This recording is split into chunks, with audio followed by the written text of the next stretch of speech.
Balik lagi di Bachelor Budal cerita horor.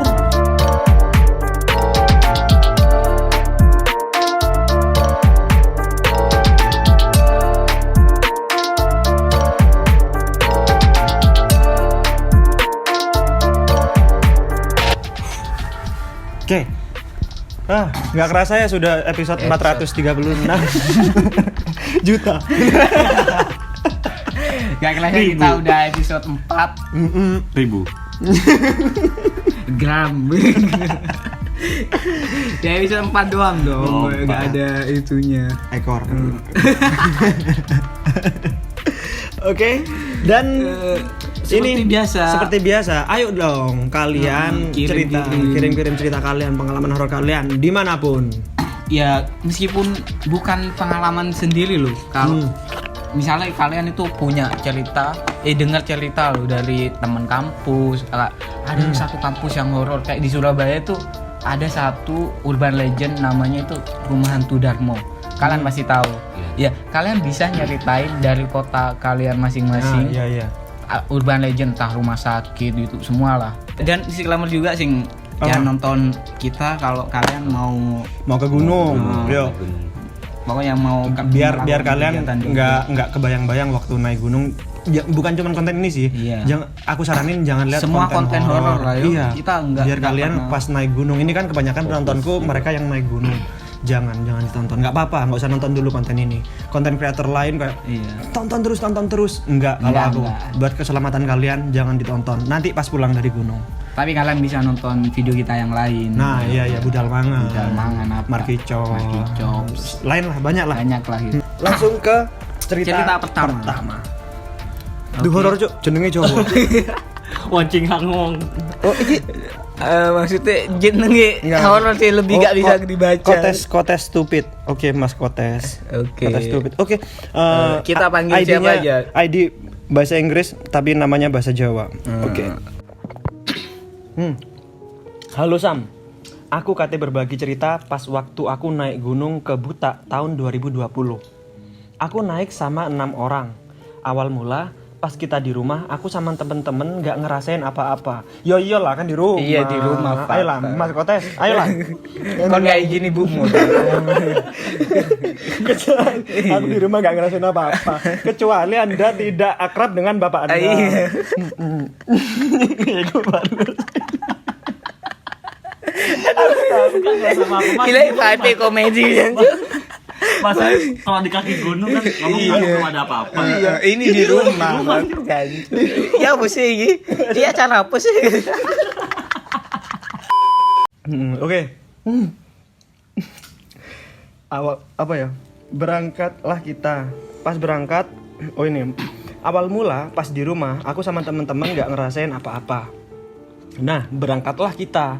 Pas berangkat itu, firasatku udah nggak enak. Aku nggak mikir aneh-aneh sih waktu itu, tapi kayak nggak enak.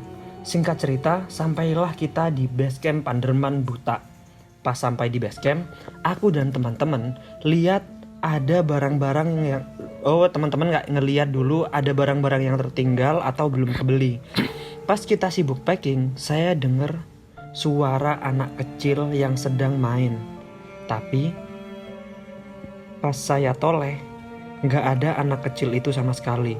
Dan itu rame banget suaranya. Saya pikir logika aja dong. Mungkin anak-anak kecil yang ada di bawah. Oke. Wait, iki latare dan waktunya kok Di Panderman masih di base camp. di base camp. Berarti waktunya masih pagi atau siang gitu kok.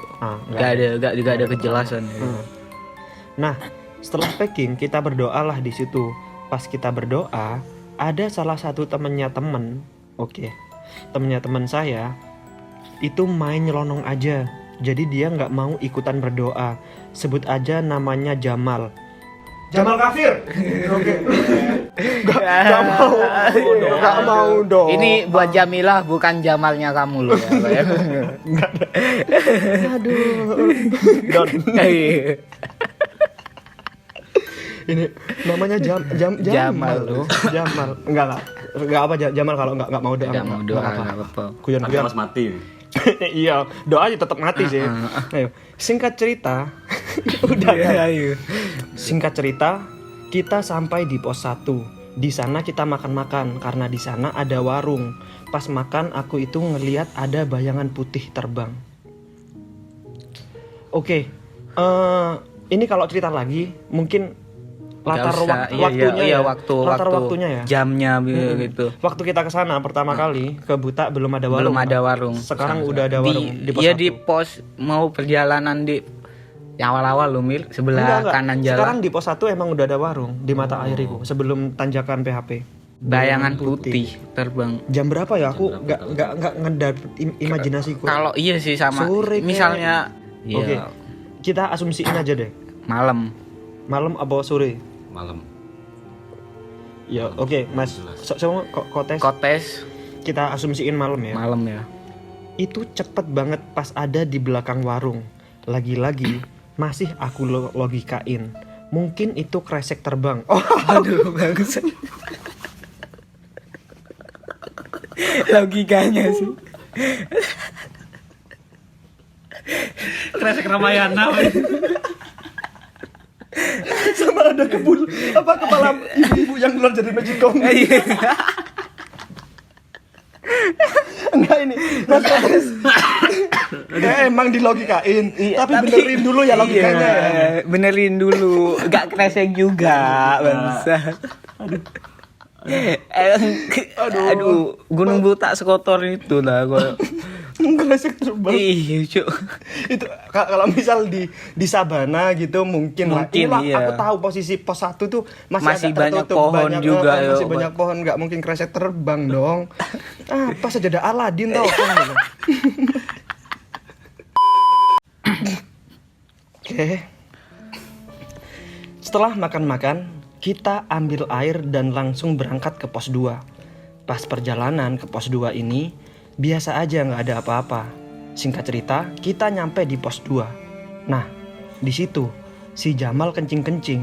Nah, pas dia kencing, aku guyon. Mal, hati-hati. Lek nguyuh ndek kono, engko oyuhmu nggak iso balik loh. Nah, setelah istirahat di pos 2, ada kali sekitar setengah jaman. Kita lanjut ke pos 3. Pas perjalanan ke pos 3, masih aman lah. Singkat cerita, kita sampai di pos 3, di situ kita istirahat dulu sambil buat kopi, ngerokok, dan makan cemilan. Pas itu, si Jamal tiba-tiba bilang gini. By the way, di gunung iki akeh ha setan ngono cuk. Loh, goblok, Cuk. Goblok. Pertanyaannya goblok. Untuk Jamal, Anda mikir lagi selain sebelum kafir tanya. tolol Anda. Iya. Oke. Guyon. tapi memang lucu sih. Lucu. Jamal. Ngomong kan. Iya. Ketawa enggak sih teman-teman kita yang suka ngomong ada gitu, ya Reja lah itu. Duh, dengan nada tinggi dia. Duh. Di gunung iki akeh setan ngono cuk. Duh, Tapi lek ancen ono, kok aku enggak digetok iblis yo. Duh, goblok malah nantang. Goblok sih. Iki reckless banget. Aduh, bangsat. Di situ aku langsung ngejawab, lambemu, jogon. Setelah istirahat di pos 3, kita lanjut ke pos 4 yaitu Sabana. Nah, pas mau OTW ke pos 4, hal-hal aneh pun akhirnya terjadi pas tanjakan di lempengan pas mau ke Sabana. Yang melipir pinggir itu ya. Aku dengar suara kuda dan pecut. Pas itu aku nggak bisa logikain, mana ada coba di gunung ada kuda. Nah, setelah suara kuda itu berhenti, ada suara perempuan lagi tertawa kenceng banget. Fuck. Telingaku sampai nginging. Aku cuekin aja di situ. Nah, singkat cerita sampai pos 4 yaitu Sabana. Oke sih. Suara wanita sampai ketawanya tuh sampai sakit kepalanya apa? Kupingnya loh. Kupingnya. Kayak, Gokil. anjing. Itu dengar Itu semua berarti. yang dia sendiri mungkin. Dia katanya dia sendirian, nggak menjelasin temen-temennya juga denger. Sendirian lagi, Cuk. Nah, singkat cerita sampai di pos 4 yaitu Sabana. Kita diriin tenda pas habis isyaan, nah kan bener kataku sore dia. Sore. Berarti keterangan waktunya sore.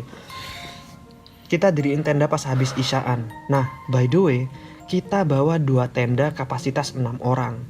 Itu dibuat kita tidur dan kapasitas 4 orang itu dibuat barang-barang kita. Oh, oke. Dari bawa tenda yang 4 dibuat barang-barang, yang isi 6 itu buat 6 orang itu tadi. Dia berangkat 6 orang ya. 6 orang. Oke. Setelah diriin tenda, aku ngisi air di mata air yang ada di sabana. Saya ajak teman-teman, tapi semua pada sambat capek. Ya udah, akhirnya saya sendirian ngisi. Pas aku ngisi air, pas botol pertama itu nggak terjadi apa-apa. Botol kedua aman-aman aja. Nah, pas botol ketiga aku mencium bau anyir darah. Pas saya lihat ke bawah, air itu berubah menjadi darah. Sumpah. Oke. Seketika aku langsung baca ayat kursi dan surat-surat yang aku bisa. Nah, seketika darah itu berubah menjadi air dengan semula. Tetapi aku dengar suara rintihan kesakitan kenceng banget. Cuk, sumpah merinding gue, Cuk. Saya langsung buru-buru cepet-cepet ke tenda. Pas di tenda itu aku ngerokok sejenak untuk ngilangin dan nenangin diri soal kejadian tadi. Dan kejadian tadi aku pendam sendiri karena aku gak mau mental teman-teman jadi down dan gak akan mau naik ke puncak. Oke. Jadi dia itu bagus sih. Itu tindakan yang bagus kayak. Diem aja. Ini Mas Kotes ini sebenarnya dia orangnya wise banget lah. Iya, dewasa dan ngerti gitu. Cuman yo ojo konco karo Jamal. Iya, Jamal emang Jamal tae. Ngerusak. Terus. Iya. Ngerti itu pasti tipe-tipe yang orang tuanya Jamal itu yang ngomong ojo dolen karo arek iku kok nakal, padahal anakmu dewe, padahal Jamal ini tidak mau berdoa. Dia nantang pasti juga. dia follow Paman Coki Pardede. Iya. Oke. Deadwood, Jamal Deadwood. Oke, langsung aja. Apa ini? Lanjut. Eka? Udah, itu udah part 3 nih. Part 4 ini. Tapi di tengah. Singkat cerita. Oke. Singkat cerita, sekitar jam 12, teman-teman semua udah pada masuk tenda dan di luar tinggal aku sama teman-temanku. Sebut saya namanya Kipli. Di situ kita tiba-tiba ngedengar suara orang ngomong, "Ati-atien. Jogon koncomu iku." Anjir. Dia jam 12 enggak? Jam 12 malam. Jam 12 malam, teman-teman sudah pada masuk. Jadi dia di luar tenda mungkin ya. Oh, masih di luar ya, tadi di luar tinggal. bisikan. Nah, iya ini tinggal aku sama temanku. Ancaman nih, Cuk. Iya, Cuk. Bil ati-atian jogon koncomu iku. Di situ kita langsung tatap-tatapan. Nah, aku langsung bilang wes jarno bene kene pokok ora ganggu. Nah, sekitar jam 1 malam kita masuk ke dalam tenda dan pas itu saat Kipli masuk kok tendanya sempit banget ya. Pas itu aku hitung dan saya belum masuk. Pas saya hitung, loh kok udah ada 6 orang di tenda itu. Kalau kehitung sama aku jadi 7 orang. Hah? Anjing, Cuk. Gila, Cuk. Aduh, total itu sih. Terus. Sedangkan itu kita mendaki itu cuma 6 orang. Di situ saya udah nggak mau pikir panjang. Saya langsung bilang, "Oh, minggir, aku teh turu rotok rono." Oh. Anjing berani, Cuk. Sumpah. Pas aku Tapi dia dari ke-6 orang itu dia nggak tahu yang mana yang bukan temennya. Dia pokoknya geser kok gitu loh paling. Geser aku kayak turu. Anjir.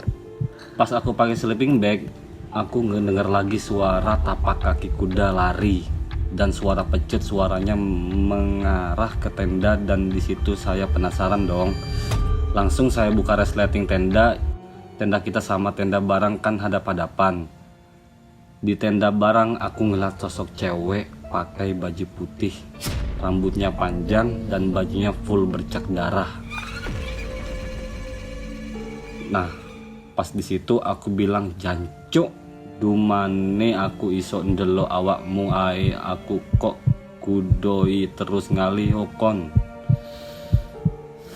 Seketika itu dia pergi dan aku masuk ke tenda lagi. Pas aku mau tidur, kan aku ada di posisi paling pojok di deket dinding tenda.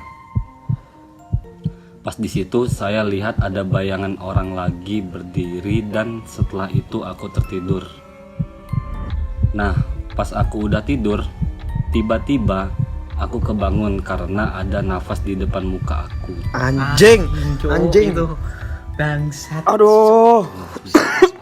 Kalau Dia tuh selalu untuk berani kayak mungkin rasa penasaran gitu kok. Dan ya mungkin tertekan juga itu. Iya sih. Iya. Dari buka yang resleting. Tapi aduh, anjing. respect sih, Iya. respect aku sama Mas Kotes sih. Kotes sih, sumpah respect. Dia Aduh, Cuk, Gila. berani banget, Cuk. Oke, mulai besok jangan Kotes stupid, Kotes smart. Iya, brave. Iya, Kotes brave. Terus, aku buka mata dong. Pas aku buka mata, ternyata yang nafas itu pocong. Aduh, fuck. Sumpah. Aduh, Cuk. Anjing itu berarti sebelahan anjir. Iya, diadepin, Cuk. Sumpah aku gak bisa bayangin. jadi dia gini Kal, Ngentot. gini, Ah, ini dinding tenda, Dinding tenda. gini dinding tenda, seret, baru dia noleh, kok ada nafas, des, pocong. berarti yang tadi waktu bilang suruh geseran mungkin ya itu. Aduh, fuck. Anjing, sumpah. Sumpah itu serem, Cuk. Aduh, tai goblok. Gara-gara si Jamal ini nih. Bilain enggak itu Ngomongnya. serem banget sih itu. Aduh, aku gak bisa bayangin sih. Depan muka. Oh, dia noleh gitu. Dia Cuk, deskripsiin gak ya mukanya? Terus. Nafas pocong. Muka dia hancur dan ada belatungnya dan baunya busuk banget. Aku dan dia tatap-tatapan. Ada kali jarak mukaku sama muka pocongnya sekitar 15 cm. Deket Deket banget, banget. Dan maksudnya dia masih berani natap loh. Anjing, aduh, Cuk. Nah, Creepy sih. di situ aku tiba-tiba ketetesan darah tepat di muka aku. Fuck. Nah, di situ aku langsung bilang dengan nada tinggi, "Jancuk, aku gak ganggu koncuk ngalio cuk. Dumane aku gak iso delok kait maing kok kudoi ae cuk. Ket mang kok Ket maing." ket mang kok anu Kudu ini ya. bahasa Malang. Ket mang. Dari tadi godain mulu yo. Nah, si pocongnya langsung hilang. Langsung hilang cuk setelah itu. Berarti dia ngeliat kotok ngilangnya dong. Ya dia melihat, Iya. ngeliat terus Langsung orang ngeliat biar terus lihat. sampai hilangnya gitu. Maki-maki Iya, dia gitu. itu. Anjir. Dia cukup berani. Tapi respon kayak gini nih lumayan aku apresiasi karena ya kamu kalau ketika ngeliat kayak gitu harus punya respon pokoknya, jangan diem. Jangan cuma diem gini tok, akan terus digodain sih. Kalau aku sih mending gitu. Terus. Sebenarnya aku mau lanjut tidur, tapi aku lihat jam itu udah jam 3 pagi. Pas itu aku langsung keluar tenda, cuci muka dan terus ngerokok dulu. Pas saya nyantai sambil ngerokok, tiba-tiba ada suara anak kecil bermain. Itu suaranya kenceng banget. Oh gila, ini baru udah berapa yuk? Dia masih aduh, ngapain dia kayak apa ya? Aku Iya, udah ngalamin itu. Udah ngalamin kayak gitu, pengen cepet-cepet tidur malah. Gak berani keluar. Ih nggak boleh keluar ya, Dia pengen sendirian cepet-cepet ya? tidur. Iya, Sendirian. cuci Tadi kan muka, sebelumnya di depan tenda berdua sama temennya, mungkin temennya udah tidur, udah masuk duluan kan. Tadi bilang masuk duluan. Nah seketika itu aku dengar suara anak kecil laki-laki, dia bilang ke aku, "Mas, ayo dulinan mas." Tapi aku toleh nggak ada anak kecil sama sekali. Dan Dia tahu nggak sih kayak suara Dolby di bioskop Iya. loh. oh iya suar, iya. Ayo tulin karo aku. Tapi aku toleh nggak ada anak kecil sama sekali. Dan sekitar jam 4 pagi aku ngelihat satu sosok orang, tapi jalannya kayak tidur, melumah kepalanya. Di bawah kebalik, dia ngarah ke aku. Di situ aku batin, ini masih melumahnya apa sih? Ya mungkin Telentang. Oh, Ya apa sih? Kamu kan Mungkin- bisa gambarin nggak? mungkin kebalik katanya dia ini saya nggak tahu melumah apa. kaki dia Telentang melumah. ini tuh. Aduh. Tapi jalan. Jalan. Berarti ngesot kayak bukan ngesot sih kayak yo itu Nggak tahu. Sorry Mas. Mas Kotes. Ini aku Belum bisa ngedeskripsiinnya juga. Nggak nemuin. Maksud Melumah itu jalan telentang. Oke, terus. Ayo ngarah ke aku, di situ aku batin. Nah dia ngebatin, ayo Rinio kon jancuk ketuingi di gudut to ai. Oh jadi maksudnya yang di telentang itu mungkin ya si pocong itu mungkin ya. Enggak, ada orang lain. Dia jalan dari mata air. sosoknya nyamperin dia pas dia ngomong ayo sini. Dan tiba-tiba Kipli kebangun dan Kipli keluar tenda. Pas dia keluar tenda, sosok itu langsung hilang. Supaya beneran merinding. Singkat cerita, kita udah bangun semua dan menuju ke puncak sekitar jam 7:30 pagi. Aku baca lagi ya ini. Iya. Sing tadi lebih jelas biar. Sosok orang tapi jalan kayak tidur melumah, kepalanya di bawah kebalik, dia ngarah ke aku. Ya mas ya? Mungkin gini kok. Dia kayak tidur melumah. Melumah, iki beneran kan? Melumah telentang kan? Aku nggak salah translate kan? Itu bahasa Jawa tuh, belum. Iya. Tapi gila sih kok. Maksudnya dia bertubi-tubi men kayak. Iya. Ada lagi cuk. Dan nggak kapok cuk. Aku Maksudnya padahal si Kotes itu aku nungguin padahal part di mana Jamal yang digituin. Iya. Tapi malah dia yang kena. kasihan tahu. Makanya kalian jangan egois lah ya. Meskipun kalian nggak percaya dengan yang kayak gitu-gitu, kasihan teman kalian loh. Jamal jancuk. Cuk Jamal. Sing jeneng Jamal sak dunia. Ya enggak dong. Tiba-tiba. Oh enggak Jamal koncoe Kotes. Dia samperin. Kon gicing kon karo setan buta. Ayo. Terus. Kita packing barang-barang apa aja yang akan dibawa ke puncak. Kita langsung meluncur ke puncak. Di perjalanan masih aman. Dan saat di trek yang bebatuan itu, hampir nyampe puncak ini, aku ngeliat dari sebelah kanan aku ada sesuatu yang jatuh. Pas aku toleh, ternyata itu kepala. Pagi lo ya. Anjing 7:30 udah terang. Aduh shit man, sumpah pagi Ih, cuk. pagi-pagi, nggak mungkin kepala sekolah gitu. Gak mungkin. Ya kan jam 7:30 upacara.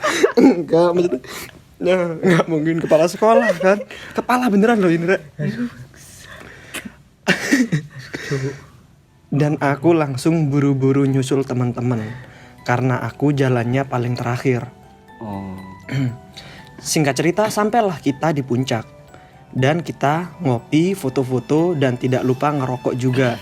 Dan kita mau turun tuh ke Sabana. Di perjalanan turun gak terjadi apa-apa. Sampai pas kita nyampe di Sabana, si Kipli bilang, "Iki lho Rek, di kuno ono petilasan, mbuh opo ngono." Baru-baru ini yang kita event kemarin ada yang cerita. Jadi puncak itu kan kita dari Sabana ke kanan, Iya. itu puncak. Sebelah kiri itu ada bukit, itu bukit terlarang. Kita nggak boleh ke sana karena di sana ada petilasan Mbah Sopo, ada petilasan Mbah siapa gitu. Si Kipli kan nyeletuk. Iki lho Rek, ndek kono ono mbuh petilasan opo ngono. Dan tiba-tiba si Jamal bilang, "Ndi petilasane? Tah opo? Tae nang ndi sih?" Di situ aku langsung bilang ke Jamal gini, "Jancuk lambimu lho, Cuk. Sing genah lah kon iki, ojo golek-golek kon. Kon lek gak trimo, ayo wis gelut ndek kene. Tak jarno tambah suwe, tambah sembrono raimu." Emang lek aku dadi kon sih, tak celok nang kono, tak celok menene wis gak usah dikoncoi. Kon yo gawe grup WA maneh sing gak ono Jamal. Temen. Aku sih setuju aku. Iya, enggak usah Jano de insecure. Kok aku gak diboleh. Kon so asik Jamal. Iya. Kon so asik. Kon pasti dek keluargane gak diterima. Iya. Makanya kon butuh pengakuan. Iya, kon butuh pengakuan kayak, "Wah, aku lu wani." Iya. Sorry. Ini ada kesalahan teknis lagi. Jamal jancuk itu.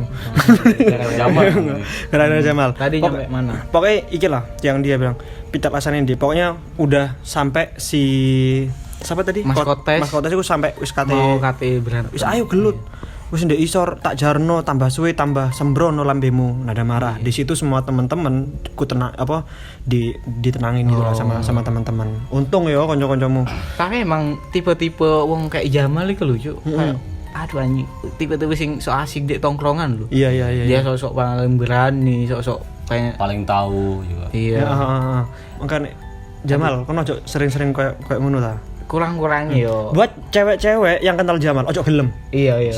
Iya Ojo, sih, ojo. iku aku yakin DE kon kencan BDE gak dikai pangan. Iya big man juga Iya. mulut besar lho sing arek sing aku iki ngene. Paling Untungnya- kalau pacaran sama dia paling diboyong cuma ke pom bensin. Iya nang pom bensin. Untungnya pom dia bensin. bukan tipe cowok sing bukan anak orang kaya loh. Coba anak orang kaya dia pasti ngomong iku lho punya papaku. Iya. Kalaupun dia miskin, dia nyebelin. Kalaupun dia anak orang kaya, nyebelin bisa. nyebelin juga. Kurang-kurangin, Kurang-kurangin. nge-follow bajingan berkelas, Iya, bajingan Berdasi. berdasi, Bajingan bertae. bajingan berempat. Aduh. Jamal aja dari singkatannya ku udah buruk, Cok. Apa? Jarang beramal. Benci juga. Benci aku karo Jamal. Pokoknya hashtag fuck Jamal ya. Nanti di komentar. Hashtag Pak Jamal. fuck Jamal. Kasihan loh, sumpah loh. Kasihan yang dia selalu jadi korban Iki yuk. pasti arek-arek lek misal nganu oleh kon aku mandek nakal. Iya, Pokoknya Cuk. cewek-cewek ojo gelem pasti Ojo ku gelem. bullshit. Bullshit. Wes bullshit. Oke lah. Oke, terus. Langsung lah yo ke ini terakhir nih. Oke, singkat cerita, kita udah packing barang-barang dan OTW turun. Pas doa, si Jamal nggak ikut lagi. Ya Allah, Sumpah, Jamal. nyebelin banget, Cuk. Jamal. Sumpah. Terus dia nerusin jalan aja. Aku langsung bilang, "Jarno wis plik sakarepe, areke gak ngurungokno kok. Arek iku lak ngenteni ya." Oh, areke hurungongko. Mbosnya nggak tahu. Pokoknya Jarno lah ini intinya ya. Nah, kita langsung OTW turun. Nah pas itu kita udah cepet banget perjalanan turunnya. Tapi kok anehnya gak ada si Jamal. Iya konco Jamal. Sumpah. Iku bangsat waris banget iku, Cuk. Konco ini. Kita semua panik dan akhirnya aku sama Kipli memutuskan untuk turun sambil lari. Dan jadi waktu berdoa Jamal duluan. Oh iya. Emang kau salah. Memutuskan untuk turun sambil lari-lari dan teman-teman di belakang untuk mencari si Jamal sambil teriak-teriak. Nah, aku sama Kipli ketemu si Jamal di pos 1. Dia tertidur pulas. Pas itu sama Kipli langsung digebuk pakai botol air mineral kosong. Kipli sambil bilang, ayo digoleki jancuk iki malah enak-enakan turu, cuk. Dengan santainya si Jamal menjawab, "Cuk, ya kon le kesuwen." Aku langsung bilang, "Alah taek, pas packing barang kon gak melo anjing, awakmu golek penak tok, carriermu isine lho mek sing enteng-enteng tok." Gitu. Setelah itu nggak ada lagi gangguan lainnya dan akhirnya kita sampai ke rumah dengan selamat. Sekian dari saya, Mas aslinya Ake Sam ceritoku. Wis Sam, durasi video ini kedawan. Engko salam teko Batu Malang. Oke. Mas siapa? Mas Kotes cerita lagi ya, tolong. Dan aku saran lagi kalau mendaki lagi nggak usah Gak usah ngajak Sama Jamal lah yuk. Nggak Itu usah sumpah dia paling annoying banget lah. Iya. Aduh. Gini ya. Yo, oke. Serius ini. Kalian kalau misal mau kayak gitu, nggak apa-apa. Coba Jamal suruh kayak gitu, suruh solo hiking aja gitu. Udah, nggak apa-apa. Tapi kalau lagi bareng sama tim, itu membahayakan tim kalian. Aku adalah orang yang nggak pernah ngelihat itu pun, nggak pernah ngedenger. Tapi jangan ngeremehkan juga. Kasihan teman-teman kalian yang punya kepekaan. Sumpah kon goblok Jamal. Emang cowok iya sih lebih better kalian kok sebisa mungkin sembunyi lah ya kok kalau mau daki kemana gitu. Iya. Sebisa mungkin Jamal jangan dikasih tahu. Dia Iya, pasti bisa. aduh. Nggak grup WA sing gak ono Jamal sumpah. Ya pokoknya iki makasih buat Mas Kotes dan Kotes, semoga Jamal karo Gusti Allah kon digawe nang neraka dhewe lho. Iya sih. pokoknya. Gak- Ono sendirian iya. Sekumpulan orang-orang katrok, Ono jahanam, ono anu sapa. Gak apa kon koyane cocok bareng Abu Lahab deh ya. Iya. Dia katorok pisan. Iya. Neraka jahanam, neraka Jamal ya Iya, ini. ada Jamal sendiri. khusus, ya. Wis kon sengsara sing lain-lainnya kan nang neraka sik ketemu The Beatles. Ketemu iya. Bob Marley kon nang neraka dhewean. Ketemu Abu Lahab. Wong lah ini Abu Lahab dulu norak pisan. Abu Lahab ya karo kanca-kancane diajak nang gone Jabal Nur Iya. ngono. Ya ngono iku kelakuane. Abu Dia Lahab. lucu. Lain iku kabeh jubahan putih. Dia malah jubahan batik. Daster dia tuh. PNS hari Jumat tahun. Orang Jawa Tengah itu kayaknya. Goblok Abu Lahab kan. Iya, wis, podo. udah Abu lah. Lahab dan Abu Jamal. Abu Jamal. Kon sak duluan karo Abu gosok. Heeh. Wis, ayo langsung ke cerita itulah selanjutnya. ya guys, ngono tok lah. Iya. Cerita Cerita selanjutnya ini di komentar YouTube nih. Rizka Putri Wah, yang Kodrun kemarin Nadawa, Zo. yang kemarin di ini. Yang 4 juta itu. Yang Budi Dalton itu. Iya. Iya itu. Makasih udah Makasih. mau cerita lagi Tapi- Mbak Rizka. Buku Yasin dia. Masih di bawah gak ya? Ya oke, aku berharap di B29 ini nggak ada buku Yasin. Buku Yasin. Oke. November 2018 aku ke B29 dengan 4 orang lainnya. Dalam kurung 5 orang. Yang salah satunya sudah punya pengalaman beberapa kali naik gunung. Kita berangkat dari Surabaya pukul 20.00 dengan aman. Dalam kurung tidak bertengkar dan sudah membawa teman yang berpengalaman. Oke. Oh, dia belajar dari pengalaman. Pinter Mbak Rizka. learning by doing. udah. Respect. Beberapa jam kemudian sampailah kita ke perbatasan. Dalam kurung naik B29. Tidak tahu tepatnya pukul berapa. Karena B29 perjalanannya naik motor, kita putuskan istirahat di sebuah warung sebelah kanan. Warung itu lumayan terang, tapi agak sedikit sepi. Kita beli makan dan minum. Saat mau selesai, aku pergi ke toilet sendirian. Dalam kurung karena memang gak ada perasaan apa-apa seperti di penanggungan. Toiletnya jauh di belakang dengan banyak pohon pisang. Nah, mulai dari situ pikiranku kacau. Aku sudah mulai berekspektasi setan apa yang tinggal di pohon pisang itu. Aduh, goblok. Belum, dia masih berekspektasi tuh. Udah mikir. Nah, ini nih biasanya makanya kenapa aku bilang jangan nganuin yang horor-horor. Itu tuh imajinasi kalian bakal ke recall secara psikologi bakal kayak Iya. gitu, natural emang. Terus Setelah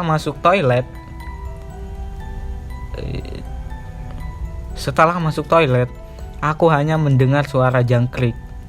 Tidak mendengar suara teman-teman yang lagi ngopi.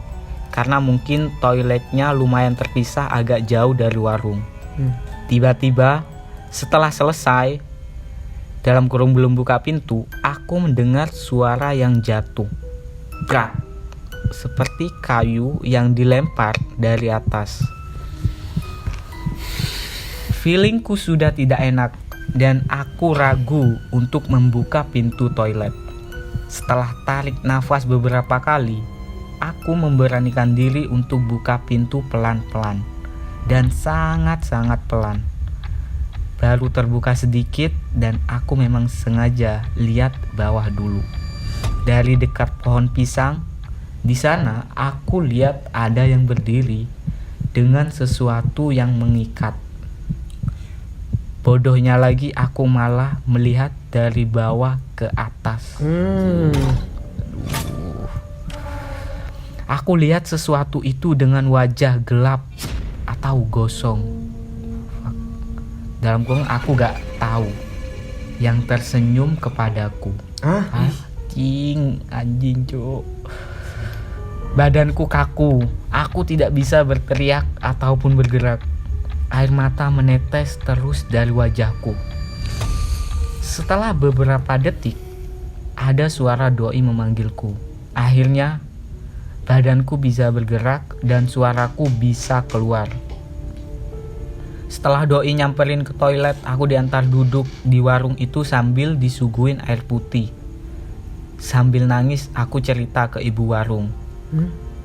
Katanya, ya memang sudah biasa di situ. Mungkin yang Mbak lihat pocong. Anjing. Aduh. Enggak maksudnya kan aku enggak ngebayangin ibu yang mbek ngulek-ngulek Iya, sambel. dengan- iya, Wis iya, biasa Pak, sih dengan paling pocong santainya. gitu. Paling pocong. Iya, biasa wisan. Nang kene. Aku enggak tahu. bangsat, Aduh. Segampang Bu, itu. ini Mbak Rizka nangis loh. Mbak Rizka Yang nangis. nyeritain Tapi juga. biasa, Dok. Biasa Dia takut, pocong, biasa Kunti. iya, kunti, debt collector kan. Iya. Biasa ya. Ya kalau itu emang serem bisa. Iya, serem. Apa sih? Ibu kira terus. Di sini sudah biasa, Mbak. Dalam kurung karena setauku memang pohon pisang adalah rumah pocong. Hah? Ini fakta baru loh. Iya, Ya, iya. aku baru tahu sih. Tapi emang Memang iya, pohon pisang Masa? identik dengan itu. Bahkan kalau dulu tuh ninja-ninja yang misal zaman-zaman PKI lo aku dengar-dengarnya Iya, ya. iya, iya. Kayak gitu, Ngumpetnya mereka di situ. ngumpetnya tuh di antara pohon-pohon pisang itu. Nah, biasanya kalau orang ada lari atau maling yang punya ilmu-ilmu kayak gitu, pohon pisang langsung Ditusuk. ditebang-tebang. Iya, ditusuk, besoknya ada mayat. Oh, anjing. Baru tahu sih ini fakta baru. Oke. Doi menenangkan aku yang menangis. Dari situ Doi mulai cerita waktu aku ke toilet. Waktu aku ke toilet sendiri. Memang ada angin yang agak kencang berhembus di dekat toilet. Tapi Doi sengaja diem. Karena kalau dia ngomong, pikiranku malah jadi kemana-mana. Setelah 30 menit menenangkan diri, Doi sudah menawarkan untuk kembali saja ke Surabaya. Namun, aku tidak mau karena perjalanannya yang cukup jauh dan tidak mau sia-sia. Masuklah ke area yang hampir sampai ke B29. Di motor aku membaca doa terus-menerus. Setelah melewati rumah-rumah yang sangat gelap, aku melintasi sawah-sawah. Di situ hawanya benar-benar tidak enak. Di sawah-sawah aku melihat banyak sekali orang berdiri memakai baju putih. Dalam kurung kalau dipikir jam 1 sampai 2 pagi mana ada orang yang di sawah pakai baju putih. banyak banget ya. Iya sih. Iya jam segituan nggak mungkin lah cuy. Iya. Doi yang ngerasa aku toleh-toleh pun bilang kepadaku, pegangan, lihat bawah, tutup matamu, jangan sampai buka matamu, dan jangan lihat ke atas sebelum aku suruh. Sebelum masuk ke pintu masuk B29 sekitar jam 3 sampai 4, Doi hampir saja nabrak orang yang di depan yang kata tiga orang lainnya di depanku tidak ada orang nyebrang. Oh. Namun Doi tetap alasan ke aku kalau mungkin Doi salah lihat karena ngantuk. Dalam kurung padahal ya enggak, karena aku juga lihat. Sama-sama ngelihat ya. Terus Akhirnya setelah sampai pos pintu masuk B29, Doi bilang sama teman-temannya untuk naik ke puncak jika matahari sudah terbit saja, menghindari hal-hal yang tidak diinginkan. Akhirnya kita ke puncak, waktu sudah terang. Sekian.